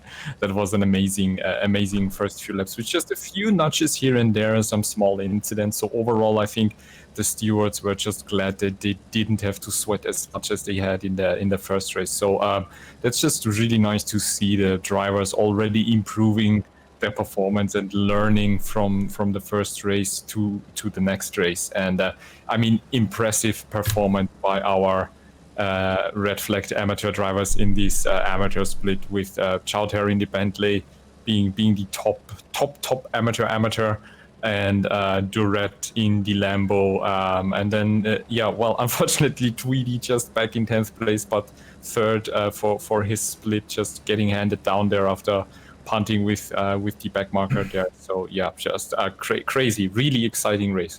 Fantastic. It was good fun. It was a lot closer than the last race without all the incidents. We had a nice little pack fighting there. So remember to vote for the driver of the day. Put P and then the position that the driver you want to vote for finished in. So P1 to vote for Pavel Oronovic. P2 to vote for Kalpesh Chowdhury. P3 to vote for Andrew Hearn, as I can remember how to speak. P4 to vote for Daniel Duret. P5 for Paul Krampf. P6 for Ollie Moss. P7 for Daniel Groundhofer. P8 for Paul Nichols. P9 for Louis Ferdinand. And P10 for Tommy Tweedy. So who are you going to pick, Gareth? It's hard because that pack just got so thrown apart at the end. I think a good vote would be Kalpesh Chowdhury, because he did such a good job there. Such a good job there, considering that he was in the AMs and he managed to come second. Ollie Moss is the person getting the most votes in chat so far, which I think is an entirely fair decision because he gave us some exciting racing with some good defending there at the end. Yes, that was just brilliant how he basically kept his cool and just went through all the punting that was happening there. Okay, so Pavel has come in and voted for P2, which means that P2 and P6 will draw. But I've already wrote P6 in, even though I said I'd vote for P2, so I'm going to vote for P2 now just to mean I don't have to write a name in again. So congratulations, Ollie Moss, but also congratulations to everyone else who did well. A couple of our back markers who got in there. Okay, the chat has spoken. Congratulations to Kay Chowdhury, who is the driver of the day. They all did very well though. This whole group at the front who were fighting a lot. Tom Tweedy perhaps not, because he could have done so much better. He's such a fast guy and just fell off in pace, unfortunately, in that race. That was really unfortunate to watch, but yeah, just again a very exciting evening with two absolutely brilliant, crazy races. So it just shows you how much more exciting it gets when you put two different splits with nearly 40 drivers on a very, very unpopular racetrack. Absolutely. One that I think gets too much hate, but one that I think because of the hate it gets, will probably not be seen in ACCSS again, at least not for a while. So if you do like Paul Ricard, this weekend is going to be one to get hyped for. Don't get too excited, Pavel. You were too good, so we didn't watch you that much. But it was a good race. It was good fun, and I just want to shout out some of the other things we're doing in ACCSS. Of course, tomorrow will be the silver split race, which was very good last week, which will be hosted by Lars Kastrup with Paul will also be there. Paul from Race Department, who will be there to help commentate, guide you through that. Very fun, lots of facts. If you're a big fan of facts, that stream has a lot of fact. Then on Friday will be Dan Terry, our big boss, joined by me, and we will be looking at the pro split along with our Yaband Invitational drivers driving on Paul Ricard. We also have the GT4, what I call Genettas, GT4 Genettas in AC on Tuesday. Yeah, Pavel there throwing in the chat as well to remind you of the ACC night. I actually haven't remembered to put. I could do this real quickly, couldn't I? Yes, there we go. Look at that. Ginetta Juniors GT4. We're going to be driving at Donington, Okayama, and Maggioni. So if you like the GT4s in ACC and you want to try one of the best of them out on some different tracks, free 15-minute races, and if people are up for it at the end, we're going to hop in and do another one.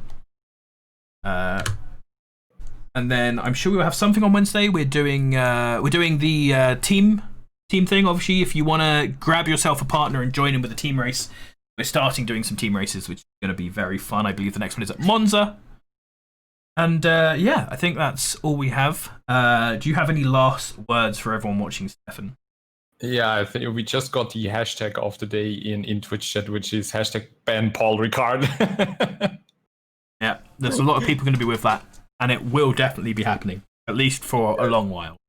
Yeah, Thank you for watching. Replace it with Bathurst Mount Panorama, because that's another popular track that gets rarely used, so it can only get better after Paul Ricard. I do love Panorama, so we should definitely do that. Thank you for watching, everyone. Thank you for everyone who liked and anyone who subscribed or gave bits or anything through the screen. Thank you very much. Remember to tune in for all our other streams.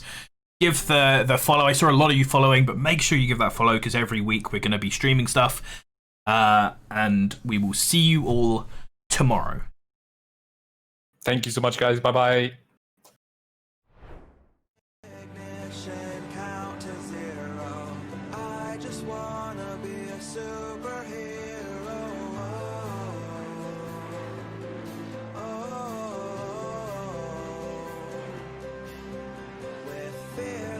Thoughts, emotions swirl.